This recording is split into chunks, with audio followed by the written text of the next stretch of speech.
Did you know there are over 500 species of Oxalis, some of which we'll be familiar with, like the Triangularis for example, and I'm sure you'll recognise many of the varieties to my right. But with so many varieties out there, you can get them with different colours and shapes of foliage and flowers, as well as different growing seasons. So depending on where you grow them and the varieties that you've got, you could get this wonderful foliage and flowers throughout almost the entire year. And I'll be covering that off as I talk through 20 different varieties that you can find, including some more unusual or harder to find varieties, plus the ones that might grow outdoors rather than indoors, and I'll cover why that might be too as we go through the video. But I've included those just because they are such wonderful plants with quite a different aesthetic appeal compared to some of the other varieties. So let me know as we go through the video, have you had any of these varieties, or do you have any in your collection, or have any sparked your interest to add them to your plant wish list?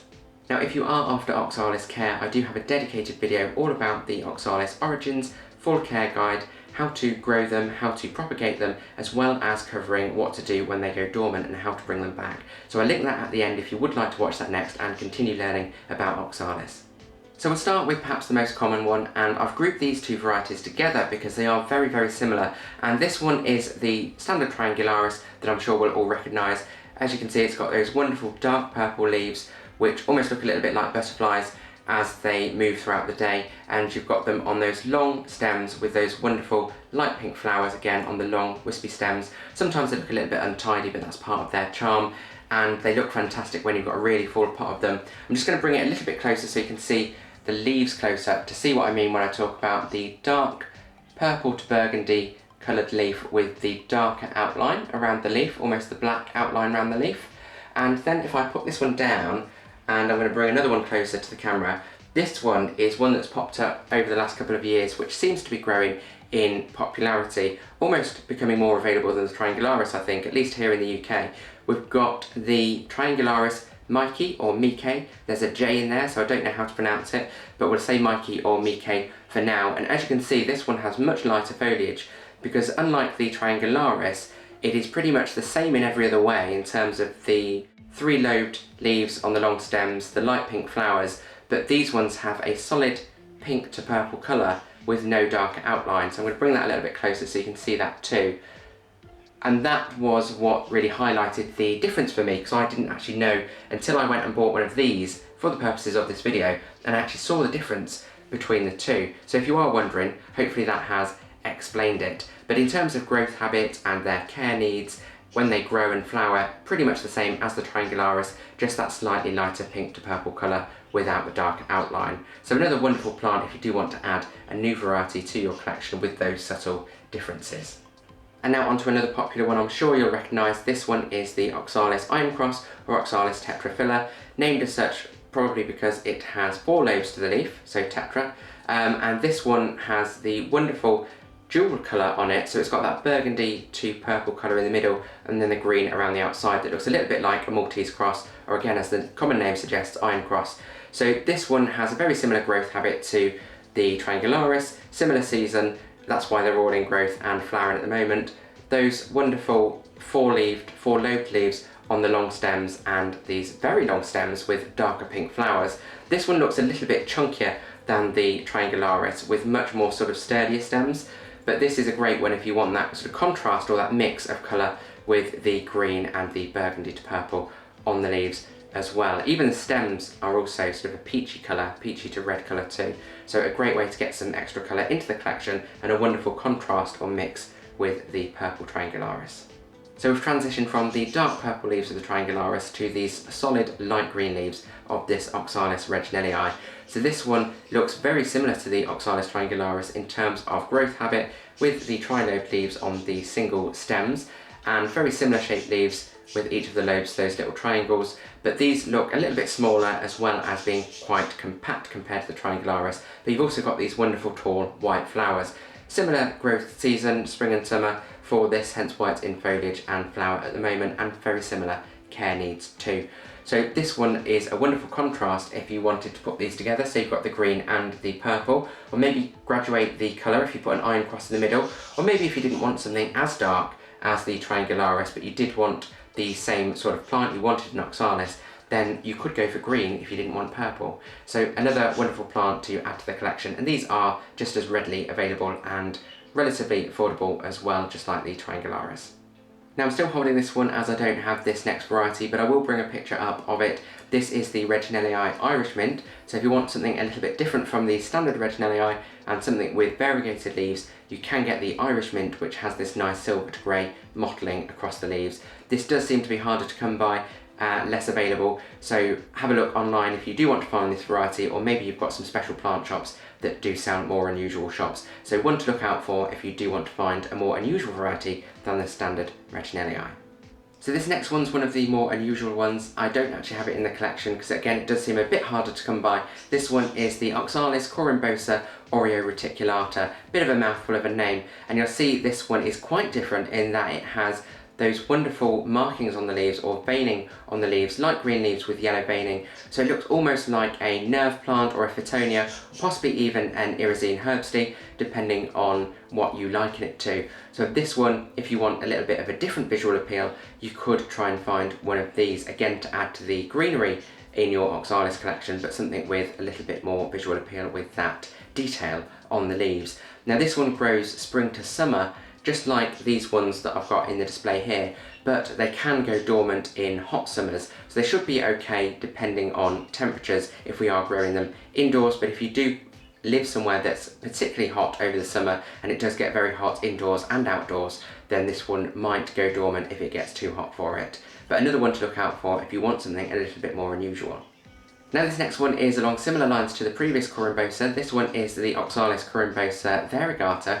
So if you want that traditional variegation with the wonderful white and cream on green leaves, you can get this with an Oxalis. Now this one does seem to be much harder to get hold of. I only found 1 to 2 retailers that were selling them but were out of stock, and then most of the other listings were from eBay. So of course you do need to be very careful with buying plant material on eBay because you never know what you're going to get. So if you do want to add that sort of wonderful variegated plant to your collection, keep an eye out for them and see if you can find them from a reputable retailer. Or if you've got one in your collection already, do let me know, are they easy to look after?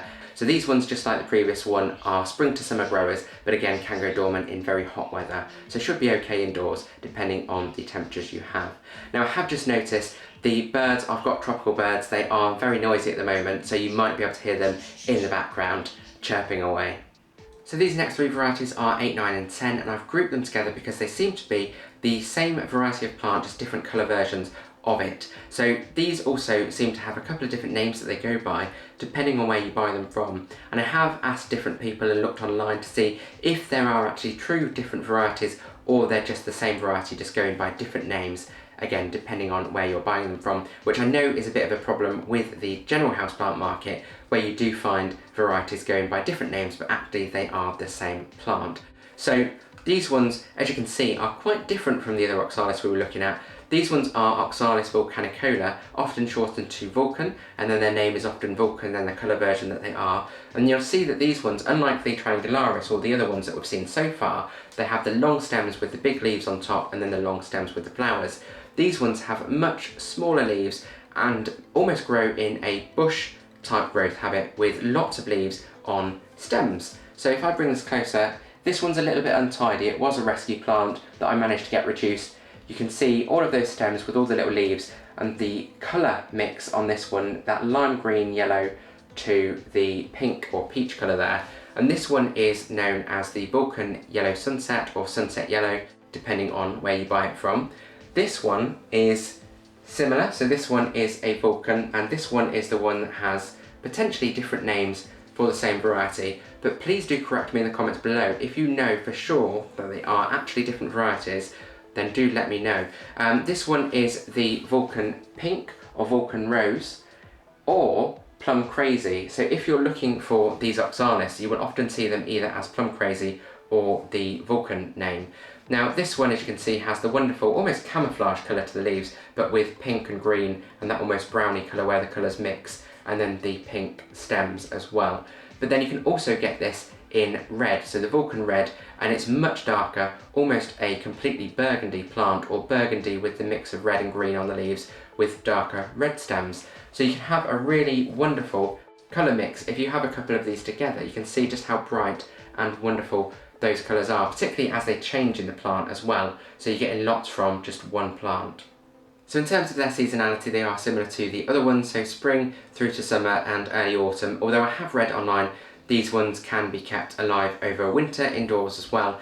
Just like with the Oxalis, technically you probably can keep them alive over winter indoors, but their natural growth habit is to go dormant over winter, rest, and then come back hopefully bigger and stronger and more colourful in the next growing season. So while you can keep these, depending on what you read online, keep these alive over the winter indoors, I would always say try and match their natural habitats because they are deciduous. They should have a period of dormancy. At least in the UK it would be over winter, but it might differ depending on where you are and what your seasons are like.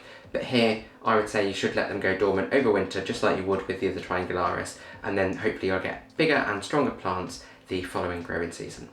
Now for these next ones, I wanted to go through these varieties because they have some wonderful flowers and quite unusual foliage as well, depending on the variety. However, these ones have a different growing season compared to the ones that I've covered, and while these ones can work indoors, these next ones are potentially better suited to outdoor spaces, and this is because they like cooler temperatures or those shorter days, so they grow between autumn to winter or winter to spring. Now that could be a problem for trying to grow them indoors, because obviously we will have a certain temperature, hopefully, that our indoor spaces don't go below, so it might not actually reach the temperatures or the habitat that they would need to be able to produce foliage and flowers that they would usually get if they were outdoors during the colder seasons. But if you do have an outdoor growing space, whether it's a garden, a balcony, or even just a window ledge, you could try and look out for these and try growing these as an extra to your plant collection. And let me know as we go through these varieties, have you got any of these in your outdoor growing spaces already? So this first one is the Oxalis Nand Pom Pom, and as you can see this one has quite different flowers to the ones that we've covered so far. This one, as the name suggests, has pom-pom like flowers with those wonderful frilly petals and very full flowers. A traditional looking green variety of Oxalis with a compact growing habit, so this one really is for the appeal of the flowers. So for varieties 12 and 13, I've grouped these together because they are different colour variations of the same variety. This is the versicolor, so the first one is versicolor candy cane, and as the name suggests, you'll see it has these wonderful white and red flowers that start as a cone shape, looking much like a candy cane, and then when it opens out it has the white petal with the red outline, and even the foliage on this is quite different from what we've seen so far. So we still have the leaves on long stems, but they're much more elongated, almost like fingers on a hand at the end of the stem.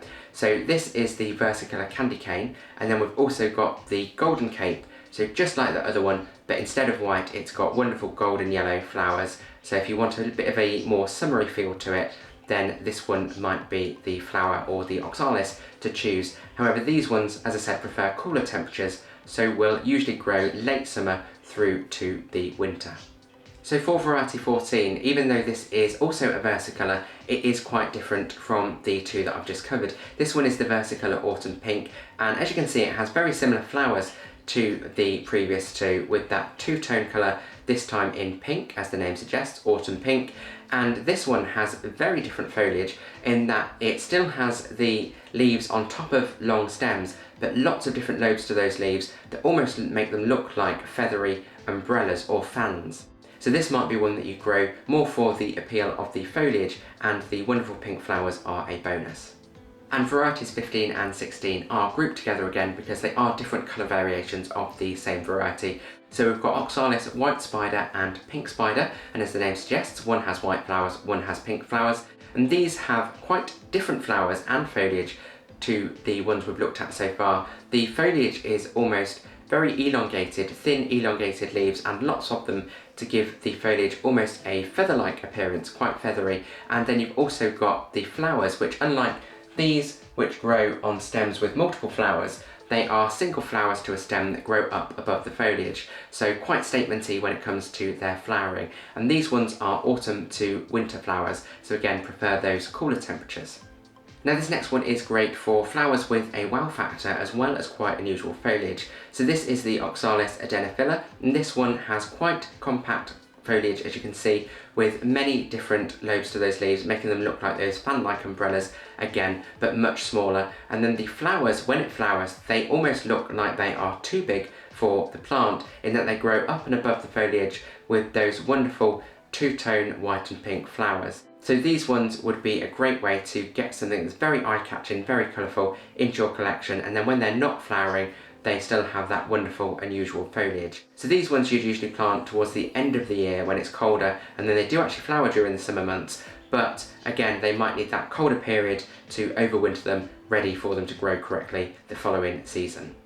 And this next one I probably could have grouped in with the last one, as it is just a different variety of that. This one is the Adena Filler Purple Heart, and this one looks a little bit like the Iron Cross as well, or at least how the coloration happens on the foliage. So you've still got that really wonderful, unusual shaped foliage, but this time you've got some burgundy coloration from the centre and down the sort of central edges of the foliage as well, much like you've got the burgundy cross on the Iron Cross. But again, if you're planting these outdoors, you'll have that same sort of aesthetic with your outdoor spaces too. Now this next one is perhaps my favourite variety of the ones we've covered, at least of the outdoor varieties. This one is the Oxalis Palmifrons, and as you can see, as the name suggests, the foliage looks like little palm leaves. It has a very structured growth habit and looks quite rigid, so it adds some really unusual visual appeal and structure to your outdoor spaces. It does also grow flowers, so it has white or light pink flowers. These look quite standard, similar to some of the other standard flowers of the other varieties, but this is one that you'd really grow for that unusual foliage. And the foliage can also display colours of orange and red depending on the time of year and its conditions, so a fantastic way to add some unusual foliage into your outdoor growing spaces. These ones are usually grown autumn to winter, so as I said, with some of the other varieties prefer the cooler months. Now I had to include this last variety, although this isn't a variety you'd ever want to buy and grow indoors or outdoors, as this really demonstrates my changing of opinion of Oxalis plants. So this is the Oxalis Corniculata. It's got reddish to burgundy foliage with little yellow flowers, but here in the UK, I don't know if it is the same where you are, it's very much an invasive weed. It spreads everywhere. It's got really difficult roots to get rid of, like the plant snaps away from the roots, so it's always there and it always grows back with force, or it spreads via seeds. So very difficult to get rid of. And at the time my houseplant enthusiasm was growing, I also had an allotment which was covered in this Oxalis Corniculata, so I spent hours trying to get rid of it, only for it to come back and still cause me problems. So when I saw that Oxalis was available as a houseplant, I couldn't understand why anyone wanted it in their houseplant collection, why anyone would willingly buy it based on my experience of the Corniculata. However, I did then since get the Triangularis and other varieties, and actually learn to love these wonderful varieties of Oxalis compared to that horrible weed of the Corniculata. So let me know if you've ever had the same experience with that variety in your outdoor spaces, or maybe other Oxalis if you've got any other varieties that grow quite invasively or as weeds in your outdoor spaces. Do let me know in the comments below. So that's 20 varieties of Oxalis. So out of those covered, which ones do you already have in your collection, or maybe have in your outdoor spaces, or were there any that took your interest to add to your plant wish list? I'm sure of those 500 plus species that are out there, most of them are just in the wild in their natural habitat, but I'm sure you will also find new varieties available from garden centres and plant shops in the future, so keep an eye out for those. Now if you would like to learn more about Oxalis, I'll link my previous video about Oxalis at the end, which covers their origins, their care, propagation, dormancy, and how to bring them back each growing season. So watch that next if you have time to, and it's linked at the end. If you have found this video interesting, subscribe for new plant content. I'll usually have a new video every 1 or 2 weeks. If you've got any comments, put them in the comments below, or questions should I say, in the comments below, and I'll respond to everyone. And as always, thank you for watching. Grow your well-being.